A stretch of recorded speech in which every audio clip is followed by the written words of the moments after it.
There is a wood coating that has kept Japanese buildings mold-free, waterproof, and insect-proof for over 700 years. It is made from one ingredient, costs almost nothing, and outperforms every synthetic sealant on the market. After 1945, the chemical paint industry made sure you would never hear about it. There is a wood coating that has kept buildings standing in one of the most humid climates on Earth for over 700 years. Zero mold, zero rot, zero insect damage, zero synthetic chemicals, zero maintenance schedule. The material cost to treat an entire wall, roughly $3. Buildings coated with it in 17th century Japan have never been retreated. The wood beneath has not decayed. It has not been replaced. In a country where summer humidity exceeds 80% for months at a time, the coating has not failed once. After 1945, it nearly disappeared. Not because it stopped working, because something cheaper to manufacture and far more profitable to sell took its place. The coating still works. The question is why you have never heard of it. The ingredient is a persimmon, not the sweet, soft persimmon you find at a grocery store. A wild, unripe, astringent persimmon so bitter it would make your mouth seize shut. In Japan, it is called a shibugaki, a tannic persimmon, and the juice extracted from it, once fermented, is called kakishibu. The earliest written record of kakishibu as a wood treatment dates to the late Kamakura period, around 1300. But oral tradition and material evidence push its use further back, likely to the 12th century. The production method has barely changed in that time because it did not need to. Here is how it was made. Craftsmen in rural Japan, primarily in regions like Nara, Kyoto, and what is now Hiroshima Prefecture, harvested wild persimmons in midsummer, typically late July or early August, when the fruit was small, hard, and bright green.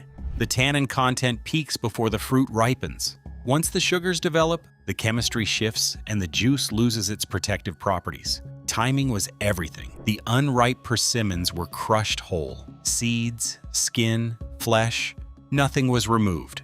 The crushing was done by hand, sometimes with wooden mallets, sometimes underfoot. The pulp was placed in large cedar barrels with just enough water to cover it, and then it was left to ferment, not for days, for years.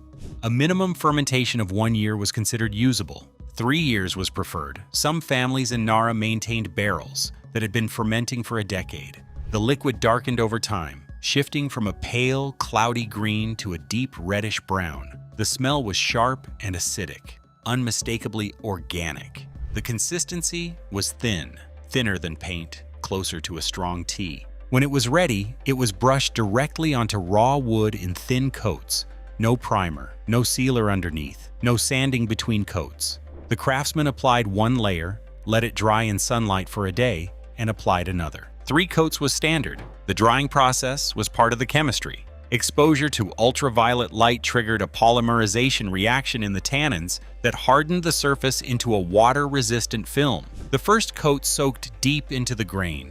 The second coat sealed the surface. The third coat built the finish. Within a week, the wood had changed color entirely, from pale cypress or cedar to a warm, translucent amber brown that deepened over months. The surface was smooth to the touch, slightly glossy, and completely resistant to water beating.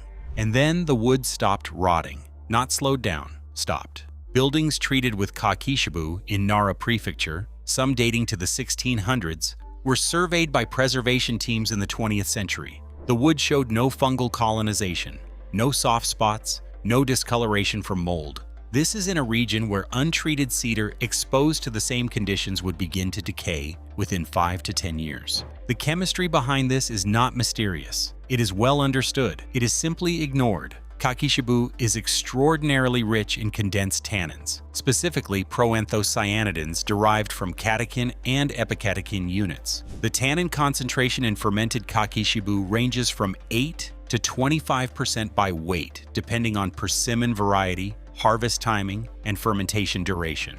That concentration is 3 to 5 times higher than the tannin content in oak bark, which has been used for leather preservation for millennia. Tannins are polyphenolic compounds. Their molecular structure allows them to bind with proteins and polysaccharides, cross-linking them into stable, insoluble complexes. When kakishibu soaks into wood, the tannins bind with the cellulose and lignin in the cell walls, forming a chemical barrier that resists enzymatic breakdown. Fungi digest wood by secreting enzymes, cellulase and ligninase, that break down the cell walls. The tannin crosslinks block that process. The enzymes cannot gain purchase on the substrate. The wood becomes, in effect, indigestible. But the antimicrobial effect goes further than enzyme inhibition. Kakishibu tannins disrupt the cell membranes of bacteria and fungi directly. The polyphenols interact with the lipid bilayer of microbial cell walls, causing leakage and lysis. This is not a theory. A 2005 study published in the Journal of Wood Science by researchers at Kyoto University tested kakishibu-treated hinoki cypress against 5 common wood decay fungi, including Trametes versicolor and Fomitopsis palustris. After 12 weeks of exposure, the treated samples showed 0 mass loss. The untreated controls lost between 32 and 47% of their dry weight. 0 mass loss against fungi that consumed nearly half the untreated wood in 3 months. The waterproofing mechanism is different but equally effective. As the tannins polymerize under UV exposure, they form a hydrophobic film on the wood surface.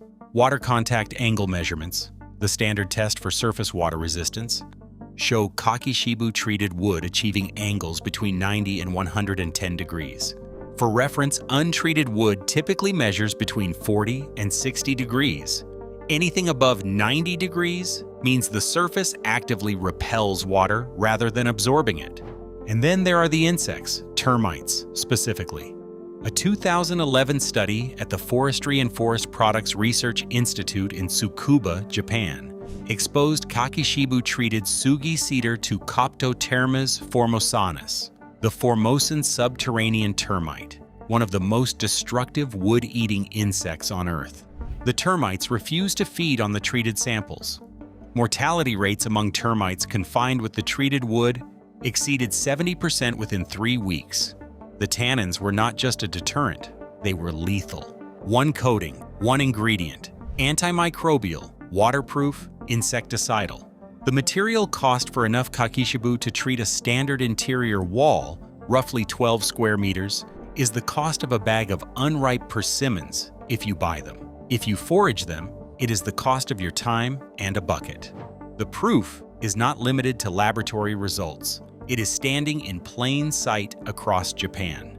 The town of Uchiko, on the island of Shikoku, is famous for its Yokkaichi Old Town district, a preserved streetscape of merchant houses dating to the late Edo period, the early 1800s.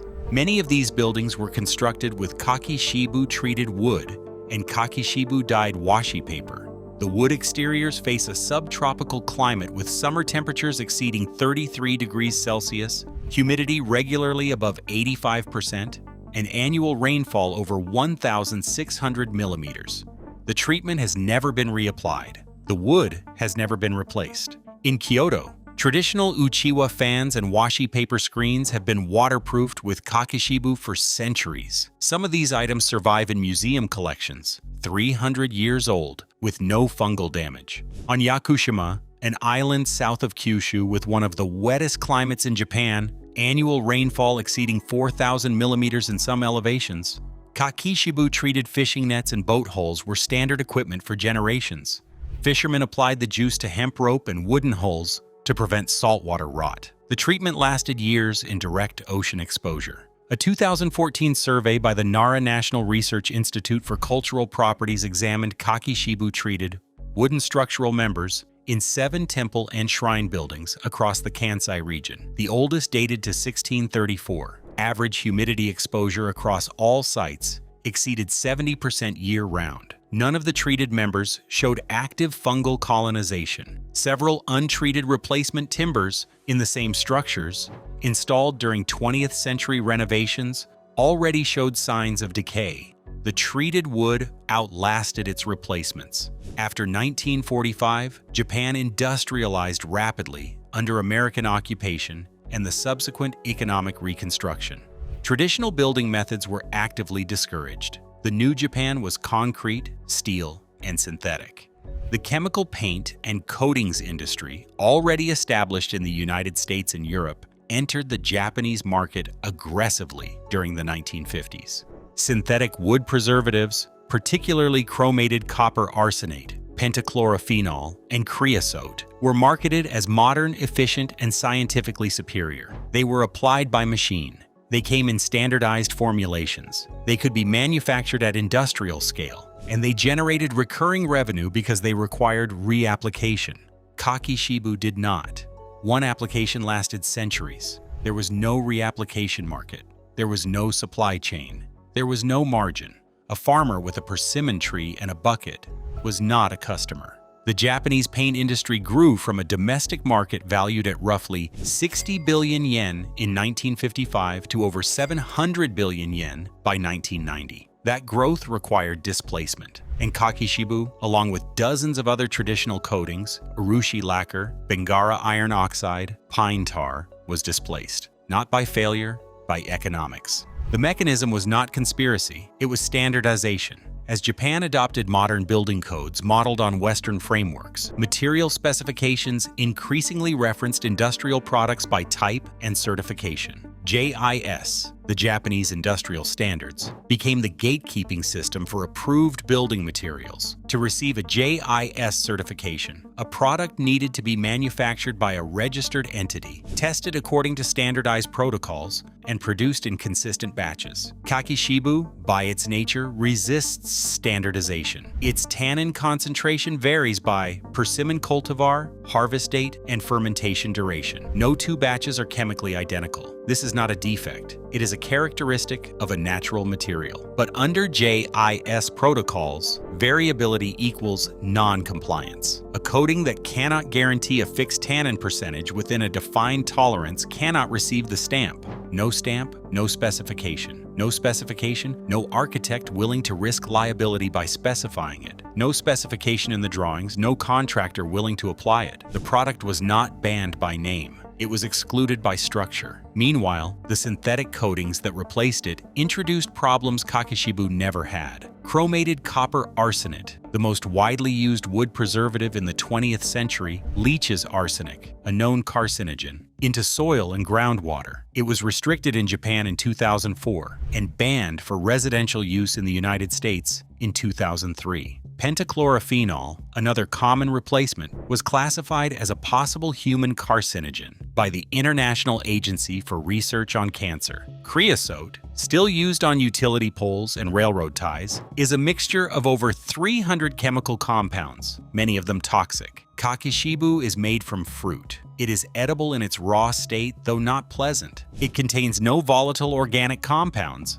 It produces no toxic runoff. It is, by every measure of environmental safety, superior to every synthetic product that replaced it. And yet the coatings industry in Japan today is valued at over 800 billion yen annually. That number depends on products that degrade, that require reapplication, that need to be purchased in manufactured form from licensed producers. A free coating made from foraged fruit is not a market opportunity. It is a market threat. The revival is small, but it is real. In Onomichi, a hillside city on the Sato Inland Sea in Hiroshima Prefecture, a network of craftspeople and architects has been restoring abandoned traditional homes since the early 2010s. The Onomichi Vacant House Revitalization Project, launched in 2012, has restored dozens of deteriorating wooden structures. Many of them use Kakishibu as the primary wood finish. The persimmon trees they harvest are not newly planted. Some are over 100 years old, growing wild on abandoned hillside orchards. The fruit is collected by volunteers, crushed by hand using the same methods described in Edo period manuals, and fermented in repurposed ceramic pots and plastic barrels.